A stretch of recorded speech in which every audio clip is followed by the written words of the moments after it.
Welcome to the Weelaunee Worldwide Mass Action Speaking Tour. I'm Jamie Peck, your friendly Block Cop City representative, and today I'm going to be telling you about this exciting new action that we have planned. I'm going to tell you a little bit about what Cop City is. I'm going to tell you why and how people have opposed it, and I'm going to tell you the next phase, the next action that we're planning, the next thing that we're doing, and a little about why. And then at the end, we're going to do some sort of breakout group discussions. You'll have a chance to ask me questions. You'll have a chance to, discuss with each other. And yeah, hopefully some of you will want to come to Atlanta in November. So, what is Cop City? Cop City, the movement named it this, right? The cops didn't name it this. But that's the name that stuck. Because this is what it is. We named it Cop City because plans to construct this mock city to train the police in urban protest suppression tactics. So they're going to have firing ranges, explosive facilities, dorm-style living quarters for cops from all over the country and even places as far-flung as Israel to come to Atlanta and train. They've also proposed some urban gardens worked by imprisoned youths in the construction plans. It's just going to be a dystopian playground for cops. But yeah, it's called Cop City because one of its main features is going to be a giant mock city for the cops to practice killing people in, using all their latest, militarized technology against civilian populations in the event of a popular uprising. Now, the plans to build Cop City kicked into gear. They kicked into high gear in 2021. What happened in 2020? We all know the George Floyd uprising, so they're connecting it very explicitly with this, and that is how we should think about it as well. So the land where they're trying to build Cop City, a little brief history of this 300-acre forest land. So once upon a time, it was occupied by the Muskogee tribe of Native Americans. They were violently displaced by settler colonialism. After that, it was a plantation. It was farmland worked by slaves. After that, it was a prison farm, which sort of continues those threads of racial oppression and class exploitation that American capitalism runs on, until 1990. In 1990, it became a publicly owned forest, a publicly owned park. It's a forest, it's a park, it's really nice. I've been there twice now. People go there, they play, kids play, families have picnics, saw some people roller skating. It's a really nice place. The people right around there, it's a black working class neighborhood. They really like it and they don't want their park taken away. It's also ecologically important to the city of Atlanta in addition to being a nice green space. We've got experts saying that if they cut down this forest, the air quality in Atlanta will be significantly worse and the flooding will be significantly worse, which is already a really bad problem and is only getting worse as climate change progresses. So, why are they trying to build Cop City? As I said, it is a direct response to the 2020 uprising, especially in Atlanta. Cops they were a little demoralized coming out of this. They're like, when nobody likes us, they're having trouble with recruitment, so this shiny new facility is supposed to help. It's also supposed to train the police from all over the place to put down the next George Floyd uprising. And we know there will be one because the cops have not stopped doing fucked up shit. So this is happening nationwide. We're going on a nationwide tour. That's what this is today. The cops are also going on a nationwide tour. What you see there is an ad in the New York City subway, in New York, where I live, for a recruitment event in New York to get more people to come down to Atlanta, become police, and fight this movement. So they're viewing this as a very important choke point, and so should we. So they're not only trying to build a cop city in Atlanta, they're trying to build cop cities all over the country, although I believe this is the biggest one. A few of these similar projects have already been canceled because of all the heat that this was getting. So those are victories this movement can already claim, and I think a lot of the people working on these other ones are going to be looking at what happens here to see what their future holds. So one thing that's really exciting about this movement is that it stitches together the abolitionist movement, right? The movement against police and prisons that we saw really come to the forefront in 2020, and the environmentalist movement, the movement to save the earth from climate change. Now, why are these two things connected? Well, as this crisis worsens, right, there are really two things that can happen. We could have a restructuring of the global economy with massive expropriation of private property for the public good. You know, all those big polluters, they're canceled, right? The capitalist state does not want to let that happen because its job is to protect private property. So what is happening instead is, you know, the people who try and resist as things progress, who do they send? Who do they send to stop these people? Who do they send when indigenous water protectors are trying to prevent a pipeline from being built through their land? Who do they send when someone is sitting in a tree trying to keep it from being cut down? They send the cops. They send the fucking cops. So that's why the movement for the earth must also be a movement against the police. And we have that on a sticker, if you like that slogan. Yes, also, by the way, we have stickers and we have buttons by the door. There's a suggested donation of $1 for the buttons. The stickers are free, and, you know, feel free to put whatever amount of money in the jar you want to. Okay. Oh, now, okay, cool. This is a video of a Muskogee forest defender. It's cool and important that some of the Muskogee people have actually gotten involved in this struggle. It's called the Weelaunee Forest because that's what they named it. They were there first, and when we take back the land, of course, they should be a part of this and have the chance to, you know, steward this land how they learned to do for thousands of years and tell us how to take care of it. So here is a Muskogee activist talking about this fight. So, we know Cop City is bad now. Let's talk a little about what people have been doing to oppose it.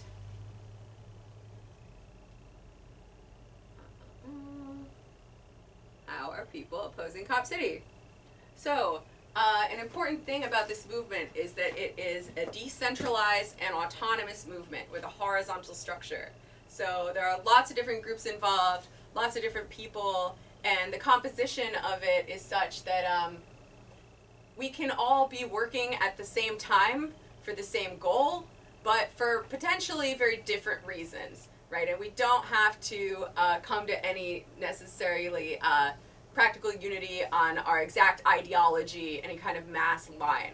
And that has enabled lots of different tactics to flourish, and there's been a real respect for diversity of tactics. So, you know, one group might be involved in canvassing for the referendum, one group might be involved in, you know, illegal acts of sabotage, but they all respect each other because we all have the same goal. So, what have people been doing? Oh, speaking of acts of sabotage, there have been some acts of sabotage on the construction site, damaging the property of the contractors, and it's actually convinced a few contractors already it's not worth it to them. For one contract, they've got people damaging their equipment, making their insurance go up. They don't want to deal with it. Okay, so the Cop City project is being funded by something called the Atlanta Police Foundation. Now, anyone can make a 501c3. This is a fake charity that private corporations are using to funnel money into the project. It is creepy to think about, you know, private corporations supporting something that is ostensibly a public good, right? Kind of makes you wonder who the cops actually exist to serve and protect. But folks have been targeting the various backers of Cop City. Here's some activists interrupting a board meeting, embarrassing people. They show up to their houses, they yell at them, they embarrass them. And again, a few funders have already pulled out because they don't want to deal with this. What else? We have had 6 weeks of action so far. Most of them have taken place at least partly in the forest. Here we see some music festivals that happened in the forest at various weeks of action. These were a lot of fun. Here we see someone in a tree house. So a tree sit is sort of a classic environmentalist way to keep someone from cutting down a tree, right? If there's a person in it, they're less likely to cut it down, although they do some fucked up shit sometimes. But, you know, so far it's been a somewhat effective tactic. And you see this cool banner that somebody made. It says Free YSL and all prisoners. The 3 RICO cases right now in the Georgia AG's office are Donald Trump, Young Thug, and us. So they are very busy right now. Obviously, we stand with Young Thug and Young Stoner Life Records. It's ridiculous. They're trying to convict these people of crimes based on the lyrics in their music. It's a huge violation of the First Amendment. Donald Trump, we don't stand with Donald Trump, but yeah. So we've had some religious ceremonies in the forest. It's a very nice place for a religious ceremony, and all different kinds of religions have gotten involved. There have been some nice peaceful marches going through downtown Atlanta. Here you see some members of the Faith Coalition against Cop City marching against it. There have been some Muskogee stomp dances. Like our friend was talking about in the video, it's been a really cool chance for some Muskogee people to go back to the land that they were violently displaced from and do some of their traditions and share them with all of us. There's also been some spicy black bloc things happen. The day after Tortuguita was murdered, they had a revenge march in which, yeah, some of the backers of Cop City had their property damaged. Boo-hoo. This is fun. We also had a bouncy house for the kids at one of these music festivals, which was a lot of fun until the cops raided us and pointed their guns in there. Luckily, there were no kids left in there when that happened, but just one more example of, you know, the absurdly oversized reaction that this movement has gotten. Here we see some Muskogee activists delivering an eviction notice to Andre Dickens' office, demanding that Atlanta cease violence and policing of Indigenous and Black people in Muskogee lands. They asked for an independent investigation into the assassination of Tortuguita, and that the trumped-up charges be dropped against Weelaunee forest defenders. We've also had some tree planting events. Nature always finds a way, right? A lot of this forest is a new growth forest. It hasn't been there for hundreds of years. It's been there for like 100. So trees always grow back, and even if they cut them down, we can always plant some more, and that's what we're doing. And I think there's going to be a tree planting element of the action in November. We're still working it out, but I'm pretty sure. We've also had some food sovereignty programs. So people plant food-bearing trees, fruit and nut trees in the forest. They also give them away to people as part of our efforts at Mutual Aid. There have been a number of children's marches. Turns out children care about the earth because they're going to live longer than any of us, and they want there to still be an earth. And it's always super cute and fun when the kids get involved. Oh, that says never ever cut down the trees again. Love that. Okay, so in June, we had record-breaking participation at a city council meeting with more than 1,000 people attending in protest of funding the Cop City project. They needed to pass additional funding because some of the private backers had pulled out. Here you see on the upper left-hand corner the Reverend Kiana Jones from the Faith Coalition Against Cop City talking very powerfully about why this is a terrible idea and a terrible thing for their communities in Atlanta. If you want to be inspired, look her up on YouTube. She's really, really good. Yeah, and there were over 14 hours of testimony from people, Atlanta citizens, saying we don't want Cop City. But in the end, they voted for it anyway, practically unanimously. It's also important to note that the people in the neighborhood right around Cop City, the people who would be affected the most by this, don't even get to vote for Atlanta City Council, and they're not eligible to sign the petition for the referendum because they don't live in Atlanta proper, even though it's 5 minutes away in DeKalb County, and there are a few different counties that make up metropolitan Atlanta, and this disenfranchisement is very much by design. They do not want to be accountable to the people. Okay, this nice stock photo is of our referendum campaign. So, over 116,000 signatures from registered voters have been collected. Here are the referendum people delivering boxes and boxes of signatures, signed petitions, to City Hall to get the referendum on the ballot. So this is a historic moment in the city of Atlanta. You need to get 50,000 signatures in order to get a referendum on the ballot in Atlanta. Nobody has ever passed that mark until now. And we got about 120,000 at this point. That is more than twice the number of people who voted for Mayor Andre Dickens in the last election. And it's a small city. So that means more than 1 in 5 Atlanta residents signed this petition, which is kind of insane, especially when you look at all the requirements they put in place for it. You have to be a registered voter, you have to have voted in the last election, and still, we got them. But the city does not want this referendum to happen, obviously, because they know if they let the people actually vote on Cop City, most people think that a forest is better than a mock city for the cops to practice killing people in. You don't have to be an abolitionist to think that. You don't have to be an abolitionist to not want your park taken away and to not want a million cops swarming your neighborhood, you know, making explosions go off in the middle of the night, shooting guns right by where your kids are playing. Again, lots of different reasons to oppose this thing.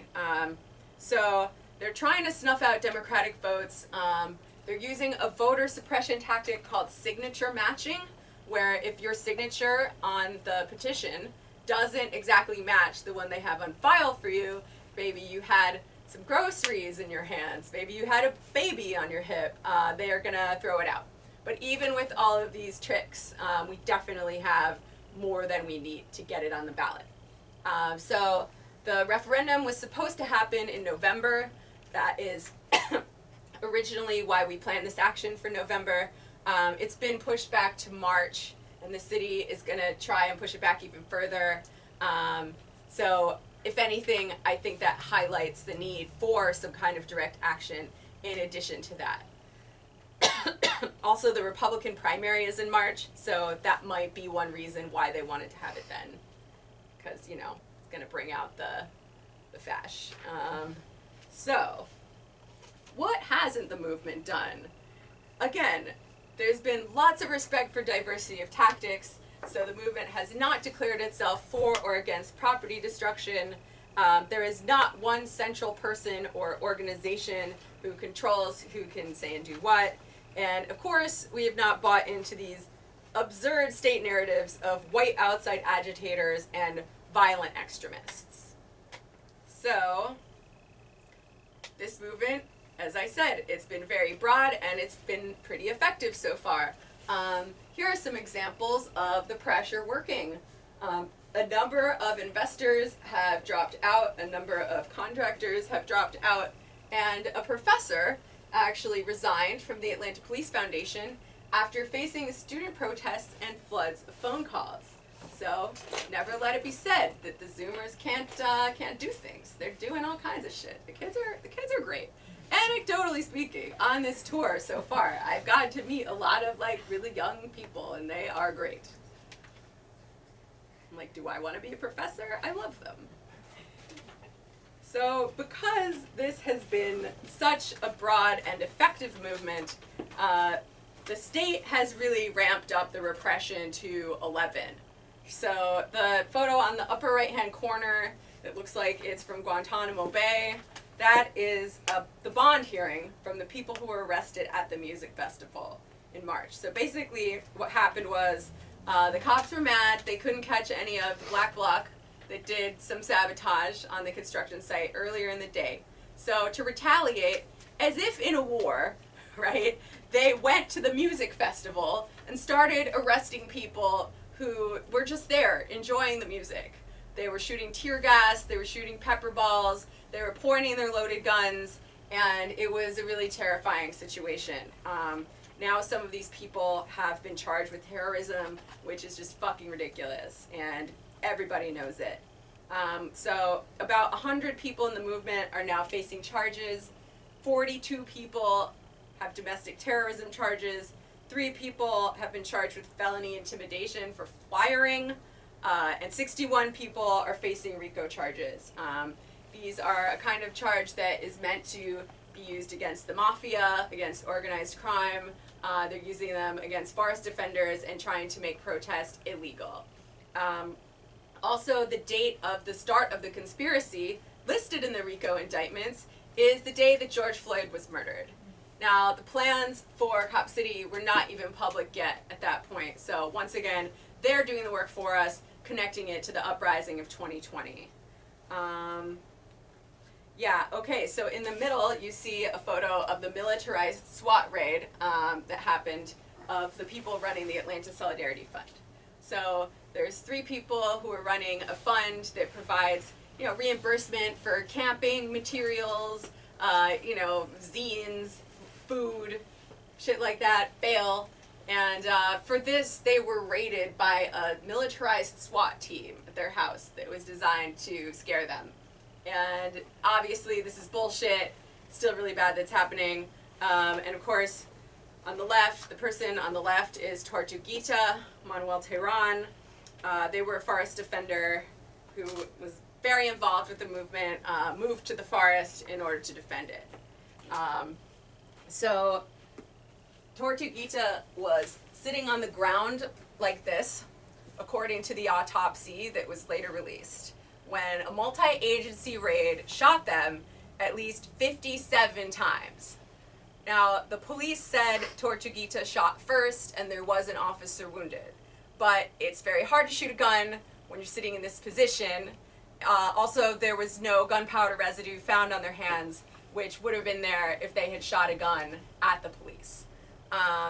Also, everybody who knew Tortuguita said that this was just not something that they would have done. They did interviews not that long before they were killed saying, you know, I don't think violence is an effective tactic in this fight. I just don't see any scenario where they would have brought a gun to the forest with them. But, you know, cops lie. They lie all the time, and they're lying about this. There were no witnesses, so, you know, it's kind of, they're going to say what they want. But since this happened, Tort's mom, Belkis Tehran, she came from Venezuela to get justice for her child's death. She's remained here ever since. She's joined the movement and is carrying on the work that her child did that was so important to them, as well as Tort's father and brother. So that's been really nice to see. And Tort's dad, he's a little more introverted, but he spoke at one of these stops, one of these tour stops in Madison, Wisconsin recently. And he's really happy that we're doing this and we're carrying on the fight that his kid was so much involved with. It was so important to them. So why are we doing a mass nonviolent direct action? Why are we doing this now? So the movement is caught in an interesting place right now, an interesting dilemma, where more people than ever know about Cop City, more people than ever oppose Cop City, but the number of people who are willing to show up and do direct action is less than it used to be. It's easy to see why. The repression is so bad, it's scaring people away. They killed a person, they beat people up in large numbers the night of the raid and other nights. They're hitting people with these absurd terrorism charges. They're hitting the movement with these absurd racketeering charges. Oh, and I should also say, the reason why Georgia's terrorism law is so broad and so broadly applicable, they did that in the wake of the Dylan Roof shooting. So they're using that, they're taking advantage of that in order to charge largely peaceful forest defenders. So yeah, people are scared. And we need a way to make people feel comfortable doing direct embodied action again, and to create the space for hopefully even more of that to happen. So the thing that we've come up with is a nonviolent direct action, right? A mass action of civil disobedience in the mold of the anti-nuclear movement of the 1970s. You see some photos from occupations at proposed nuclear sites that were able to shut down a number of ecologically disastrous nuclear power plant projects. Of course, we also have the civil rights movement, which has deep roots in Atlanta, right? Here's Martin Luther King and some of his comrades doing an act of civil disobedience. Here's some more. So what this is a strategy to grow the movement through repression. Now, it's also important to note why we're not doing it, right? We're not doing it in order to make a distinction between good protesters and bad protesters, you know, violent and non-violent activism, etc., etc. No, that's not what we do. Again, we do not denounce any tactics in this fight. We are choosing this right now because it feels strategic in this moment. So, what are we actually going to do? Excellent question. There were no slides in the slideshow about what we're actually going to do, so I added one and I'm going to tell you verbally. Which, you know what? Good. I don't want anyone bad getting a hold of the slideshow and a hold of the plan. So, we have some basic details, right? Some of the details are going to have to be worked out the day of because there's always going to be changing conditions on the ground and we need to make sure that we're up to date on that. We're going to have some recon going right up until that morning. And we also want to give everybody coming, we want to give you guys a chance to have some input on the plan as well via these spokes councils that I'm going to talk about in a minute. But we're not going in without a plan because that would be crazy. So the basic plan is we're going to meet early morning somewhere off-site. We're going to split into a few different marches depending on how many people we have. Hopefully we'll have a few really huge, really powerful marches of people from all over the country. We're going to enter the site simultaneously. Some people might be in charge of cutting the fence in various places, depending on what kind of fencing they have at that point. And then we're going to stay there all day. We're going to plant some trees to replace the trees that they cut down. And we're going to have some community events, probably some music. It's going to be a joyful, joyful thing. And then we're going to leave together. It's very important that we stick together because, you know, a lot of the time when bad things happen with the cops, it's because people were alone with the cops. People were isolated. They freaked out. They scattered. And that's when the bad shit goes down. So we're going to have 2 days of nonviolent direct action training beforehand so that people will feel prepared.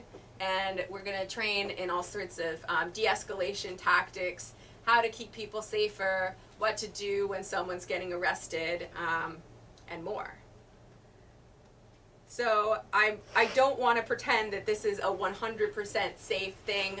There's always a chance for violence. There's always a chance for mass arrests. But I really believe there's safety in numbers. And if a giant crowd of 1,000 people, including children, including clergy from all over the country and Atlanta, if we stand together in broad daylight, in front of the media, in front of the whole world, they're a lot less likely to try anything really fucked up. And it also puts the state in a bit of a bind here because we're trying to address the RICO charges and the DT charges that people are already facing. So when this action goes down, they will be faced with a choice. They can arrest 1,000 people, a huge crowd of people, including children and clergy, and charge us with terrorism and racketeering for a nonviolent direct action in the mold of MLK in Atlanta, the birthplace of civil rights. They could do that. It will be an international outrage if they do that. Or they can charge people for misdemeanors, which is what you usually get charged for protesting, something like this. And in that case, it's going to delegitimize the charges that people are already facing for doing the exact same thing. So either way, it's going to delegitimize these charges even further for the people who have them already and for anyone who might have them in the future. So one heartening thing that happened the other day was 5 members of the Faith Coalition Against Cop City. They did a similar type of action on the construction site. a people stop work order. And these can be very effective. They're not just symbolic. Anytime someone does something like that, they shut down travel in and out of that site on that road all day long. So that is one way to be a pain in their ass and make it take longer. These people chain themselves to the bulldozers. You see a guy doing that right there, two guys doing that right there. They're all out on misdemeanor charges now, which is what people, again, usually get charged with for this kind of activism. Obviously, no one wants to be charged with anything, but that is a much less scary thing to face, and nobody will be facing it alone. We have a ton of legal support. We have a ton of jail support. The Solidarity Fund is still in operation. So this makes me feel good on two different levels, right? Because on the one hand, it shows that the state is perhaps realizing they've overplayed their hand and made themselves look ridiculous, and they're ramping it back. It also makes me feel good that a completely different group from a different corner of the movement from us has come up with the same idea independently. So it makes me feel like this hive mind is really converging, like this is the move right now. So, how are we going to organize this thing? Well, we're going to take a cue from the anti-nuclear movement and other horizontal movements and organize ourselves into affinity groups. Now, an affinity group is sort of like a buddy system. It's a group of 5 to 10 people who all know each other.